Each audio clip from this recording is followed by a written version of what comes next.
नमस्कार दोस्तों आज की स्वास्थ्य संबंधी जानकारी आप लोगों के लिए बहुत ही महत्वपूर्ण है। दोस्तों, शरीर के इन 4 अंगों में यह तेल लगाइए और आपका शरीर स्वतः अपने सारी बीमारियों को नष्ट कर देगा, यानी कि वो खुद ही ठीक कर लेगा। तो वो 4 अंग कौन कौन से हैं और हमें कौन से तेल लगाने चाहिए, आज हम इसी विषय में चर्चा करने वाले हैं। इसलिए दोस्तों, इस कहानी को अंत तक जरूर सुने। आज के उपदेश को सुनकर आप अपने जीवन को सफल जीवन बना सकते हैं। और दोस्तों, इस जानकारी से पहले चलते हैं, सुनते हैं एक भगवान बुद्ध का एक उपदेश। दोस्तों, एक दिन एक राजा भगवान बुद्ध के पास आया। बुद्ध के आश्रम में बहुत भीड़ थी। राजा ने भगवान बुद्ध से अनुरोध किया कि वह एकांत में कुछ बुद्ध से कहना चाहते हैं। तथागत बुद्ध बोले, सर्वत्र एकांत है, यहीं बोलो। फिर राजा ने कहा कि मैं तथागत संन्यास लेना चाहता हूँ। बुद्ध गंभीर हो गए। वे बोले कि तुम्हें संन्यास्त होने के लिए दीक्षा के पहले मेरी एक शर्त का पालन करना होगा।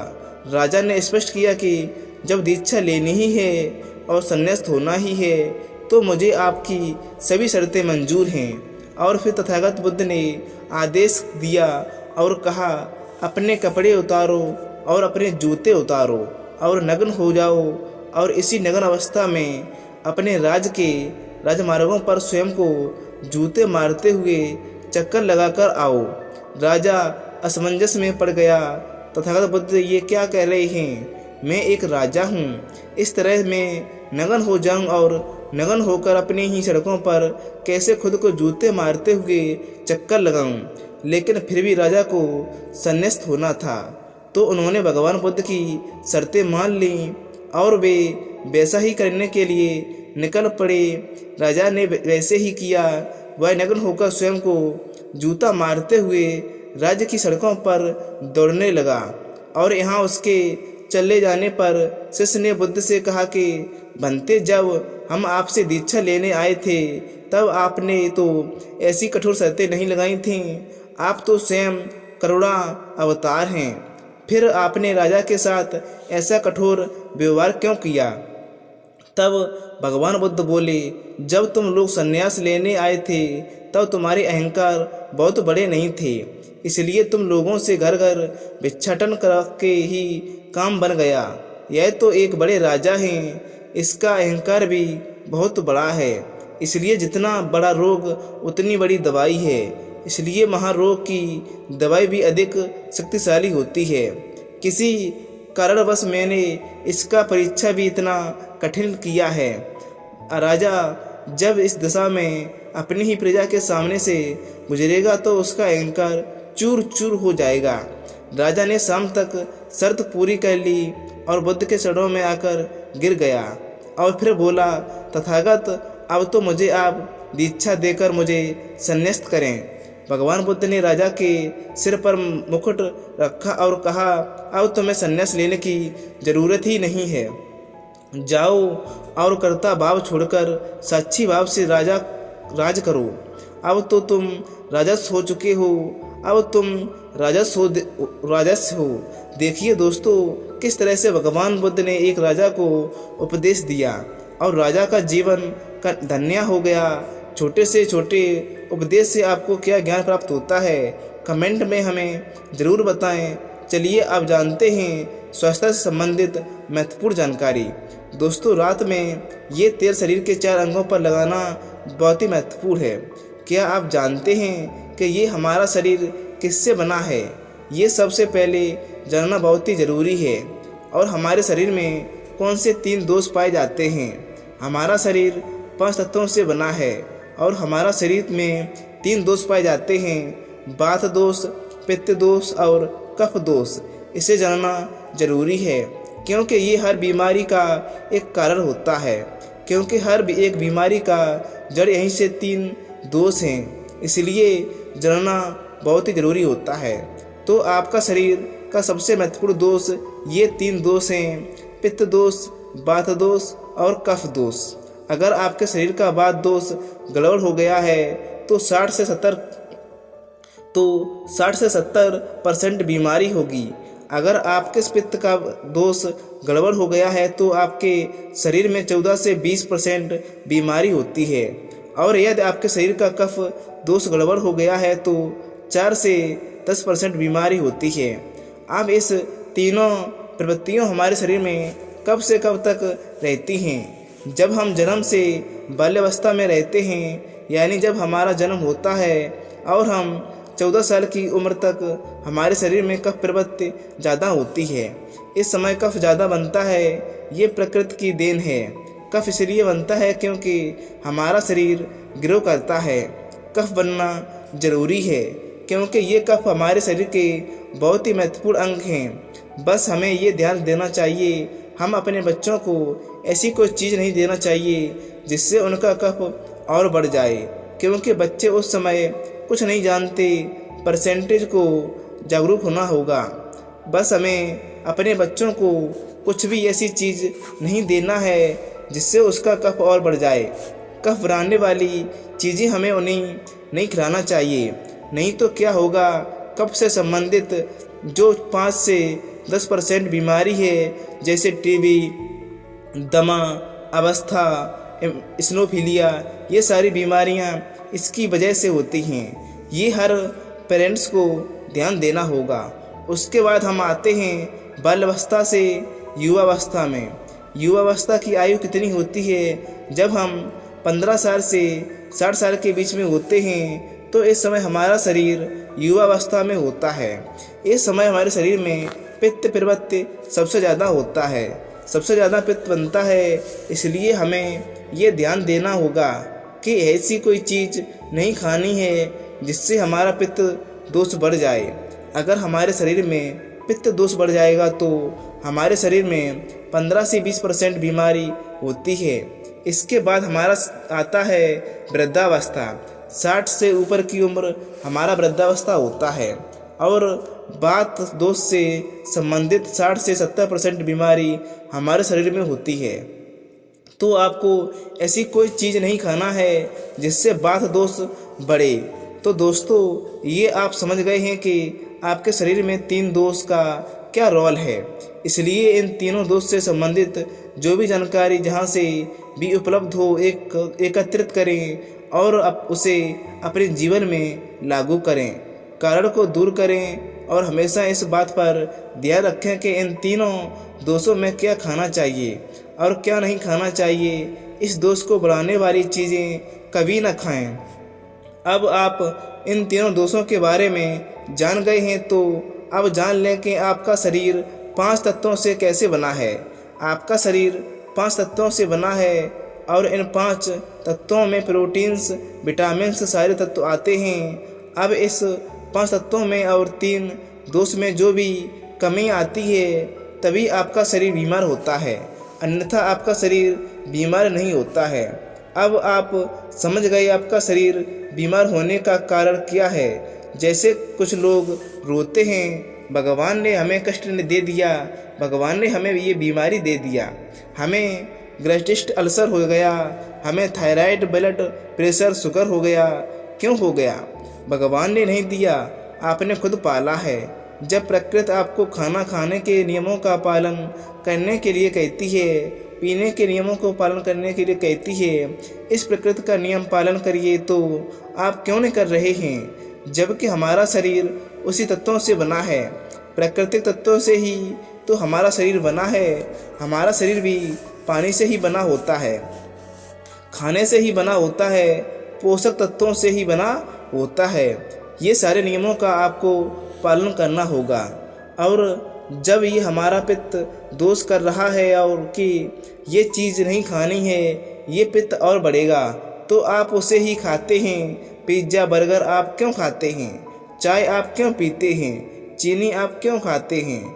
मैदा आप क्यों खाते हैं? जब आप ये सारी चीज़ें खा रहे हैं तो आपके पेट में एसिडिटी बनेगा, आपका पाचन तंत्र बीमार पड़ेगा।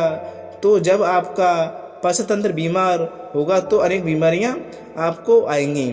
ये तो आप खुद कह रहे हो कि न ब्रह्मांड नहीं दे रहा है, भगवान कह रहा है। आप इसे खुद जाने अनजाने में कर रहे हैं। हम अपने मन को, अपनी जीभ को कंट्रोल नहीं कर पा रहे हैं। तो दोस्तों ये सारी चीज़ें आप छोड़ दीजिए। अब बात करते हैं कि हमें अपने शरीर पर कौन सा तेल लगाना है, कहाँ पे लगाना चाहिए, इसके बारे में जानते हैं। आप समझ गए हैं कि आपके शरीर का निर्माण कैसे होता है। इससे सुरक्षित रखना है आपके हाथ में, इसकी सुरक्षा आप खुद कीजिए। शरीर की 4 महत्वपूर्ण अंग हैं जिससे आपके अंग की सारी नसें जुड़ी हुई हैं। पहला है पैर का तलवा, दूसरा है नाभि, तीसरा है आपकी नाक और चौथा है आपका सर से। 4 सबसे महत्वपूर्ण अंग हैं और इन चारों अंग पर आपको तेल लगाना है। बस ध्यान देना है कि आपको कब लगाना है और कैसे लगाना है। तो सबसे पहले चलते हैं, पहला पैर का तलवा। आपके पैर के तलवे जो व्यक्ति रोज़ सुबह जाकर मॉर्निंग वॉक करता है नंगे पैर ज़मीन पर या फिर हरी घास पर, तो दोस्तों आप उसकी आँखों की रोशनी कभी कम नहीं होती। तो इसलिए आपको पैर के तलवों में शुद्ध तोरी का तेल लगाना है। इसके अलावा आप शुद्ध सरसों का तेल भी लगा सकते हैं। जब आप रात को सोने जाएं तो उसके पहले गुनगुने पानी से अपना पैर धो लीजिए। पैर धोने के बाद बढ़िया से उसके साफ कर लीजिए। सूख जाए तब बिस्तर पर लेट जाएं और अपने हाथ से मालिश कर लीजिए। रात में सोने से पहले यही शुद्ध सरसों का तेल और जैसे ही आप अपने 5 मिनट दोनों हाथों से मालिश करें, तेल से गर्माहट आएगी, तुरंत ही आपको नींद आना शुरू हो जाएगा। अगर आप नींद का टैबलेट लेते हो, अगर आप डिप्रेशन में हैं, नींद नहीं आ रही है, तो ये दूसरे दिन ही बंद हो जाएगा। आपको नींद की टैबलेट की ज़रूरत नहीं पड़ेगी, आपका पागलपन दूर हो जाएगा। याददाश्त बहुत तेज़ होती है, दिमाग से संबंधित सारी समस्याएं खत्म और एक ही बार में आप 10 बजे सो रहे हैं और 4 बजे पहले आपकी नींद ही खुल जाएगी। इतनी बढ़िया नींद आती है। तो पैर के तलवे में तेल लगाने से आपके पाचन तंत्र मजबूत होता है, याददाश्त तेज होती है, भूख लगती है, शरीर में शक्ति मिलती है, ऊर्जा मिलती है, यानी कि शरीर की सारी पोषक तत्वों को आपूर्ति कर देता है। दूसरा स्थान है नाभि, जो कि आपके शरीर का सबसे महत्वपूर्ण अंग है। नाभि के पीछे एक पेकोटेड ग्रंथ पाई जाती है और इसी पोकेट ग्रंथ से शरीर की सारी नसें जुड़ी हुई हैं और ये शरीर की सबसे शक्तिशाली ग्रंथ होती है। इसलिए नाभि में तेल लगाना चाहिए। आप देखते होंगे जब आपके घर में छोटा सा बच्चा होता है तो माताएं उसके बच्चे की तेल से मालिश करती हैं, लेकिन अब तो बच्चे को तेल लगाना भी बंद कर दिया। पहले माताएं 7 से 10 बार दिन में मालिश की तेल से मालिश करती थीं। वे कहती थीं कि हम जितनी बार तेल की मालिश करेंगे उनकी हड्डियां उतनी ही मजबूत होंगी। और वो घर पर बना हुआ सरसों का शुद्ध तेल होता था। और वो शुद्ध तेल सरसों का तेल और किसका बनता है, किसी सरसों को भून करके सरसों को रोल कर पहले जो उसी से मालिश करती थी, पहले वो लगा देती थी, उसके बाद छोड़ा करके। लेकिन आज फैशन बदल गया है, लोग तरह तरह के केमिकल युक्त तेलों से मालिश कर रहे हैं। ये किसी काम का नहीं है दोस्तों। कंपनियां हमें सिर्फ बेवकूफ़ बनाती हैं और इससे सिर्फ बीमारियां होती हैं, क्योंकि बच्चों की मालिश के लिए सबसे अच्छा तेल सरसों का तेल है।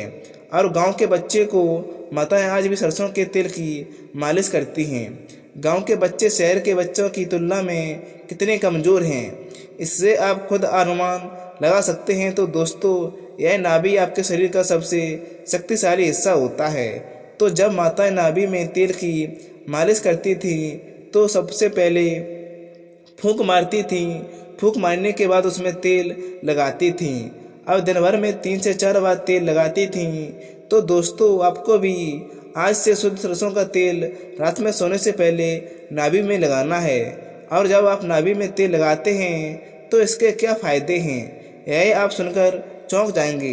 पहला फ़ायदा, आपको नींद अच्छी आएगी। दूसरा फ़ायदा, दिमाग से संबंधित कोई भी समस्या नहीं होगी। तीसरा फ़ायदा, आपका पाचन तंत्र मजबूत रहेगा। चौथा फ़ायदा, आपको भूख बढ़िया लगेगी। पाँचवा फ़ायदा, आपके शरीर का सारा दर्द दूर हो जाएगा। छठा फ़ायदा, आपकी आँखों की रोशनी बढ़ जाएगी, यानी कि शरीर के हर एक अंग के लिए फ़ायदेमंद है। दोस्तों तीसरा है आपकी नाक। पैर का तलवा हो गया, नाभि हो गई। अब हम बात कर रहे हैं नाक की। तो नाक, कान और आँख। तो दोस्तों आपको नाक में क्या करना है, अगर आपको गाय का शुद्ध देसी घी मिल जाए तो घी की एक बूंद दाईं नाक में और एक बूंद बाईं नाक में, दोनों नाक में एक एक बूंद डालनी है। रोज़ाना दोनों नाक में एक एक बूंद डालें। इसके इतने फ़ायदे हैं, मैं यह गिनाते गिनाते थक जाऊंगा। आपका पागलपन दूर हो जाएगा। अगर किसी को पागलपन है, अगर पागलपन का इलाज चल रहा है तो 3 से 4 महीने के अंदर पागलपन की दवा बंद हो जाएगी।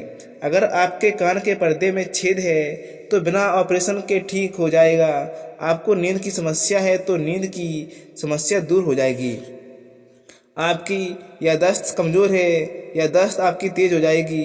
शरीर में कमज़ोरी है, शरीर की कमज़ोरी दूर हो जाएगी। जुकाम आपको कभी पूरी ज़िंदगी में नहीं होगा। जुकाम, सर्दी की नाक से संबंधित जितनी भी बीमारी हैं आपको नहीं होगा। दोस्तों चौथा है आपका सर। अब एक अंग है और जहाँ से आपका शरीर पूरा दिमाग जुड़ा है वो है सिर। अगर गर्मी का सीज़न है तो आप स्नान करते होंगे। जब स्नान करके निकले, स्नान करने के बाद जब आपके बालों का पानी सूख जाए तो आपको अपने सिर में शुद्ध सरसों का तेल लगाना है। जैसे ही आप अपने सिर पर सरसों का तेल लगाकर सिर की मालिश करेंगे तो आपको 10 मिनट तक नींद आना शुरू हो जाएगा। सिर में सोते समय, रात में जागने से कई सारे फायदे हैं। जैसे आपका जो बाल पक रहा होगा वो भी रुक जाएगा। आपको नींद नहीं बढ़िया आती है तो आपको नींद बढ़िया आने लगेगी। दिमाग की याददाश्त पावरफुल होगी, शरीर की शक्ति बढ़ेगी, शरीर की कमजोरी दूर हो जाएगी, यानी कि शरीर की सारी शक्तियाँ आपको मिलेंगी सिर में तेल लगाने से। तो दोस्तों आप शुद्ध सरसों को अपने शरीर के इन 4 अंगों पर लगाएं और देसी घी को अपने नाक में डालिए। ये प्रक्रिया आप अपना लीजिए, आपका शरीर स्वस्थ और तंदुरुस्त हो जाएगा। जैसे हमने कहा कि ये हमारा शरीर है, हमारा शरीर हमारे ऊपर डिपेंड है, हम इसे किस तरह से रखते हैं। मान लीजिए एक कपड़ा है, आप उसे कितनी सेफ्टी से रखते हैं। खास तौर पर सफ़ेद कपड़ा हो गया तो आप उसे पहनते हैं, पहन के बाहर जाते हैं तो आप उसे बहुत ही बचाकर रखते हैं कि कहीं गंदा या किसी स्थान पर टच ना हो जाए। सफ़ेद कपड़ा हमें दाग लग जाएगा, कितना बचा के चलते हैं और फिर आते ही खूंटी में निकालकर आराम से टांग देते हैं जिससे उसमें दाग नहीं लगता है, और फिर अगले दिन पहनते हैं और उसको ध्यान से प्रेस आयरन वगैरह करते हैं। तो दोस्तों ठीक उसी प्रकार इस शरीर की देखभाल आप खुद कीजिए। जितनी आप इस शरीर की देखभाल करेंगे उतनी ही आपका शरीर स्वस्थ व निरोग रहेगा। तो जैसे आपने कहा है इसका पालन करिए, आप प्रकृति के नियम का पालन करिए। तो दोस्तों आज से सभी से आप इन जैसा जगहों पर तेल लगाना शुरू कर दीजिए। तो दोस्तों उम्मीद करता हूँ आपको ये कहानी बहुत ही अच्छी लगी है और बहुत कुछ सीखने को मिला होगा। यह कहानी आपको कैसी लगी है हमें कमेंट बॉक्स में कमेंट करके ज़रूर बताएं और अपने दोस्तों तक यह कहानी ज़रूर शेयर करें ताकि उन लोगों को पता चले कि ये कहानी कैसी है और इससे लोगों को क्या फ़ायदा होता है।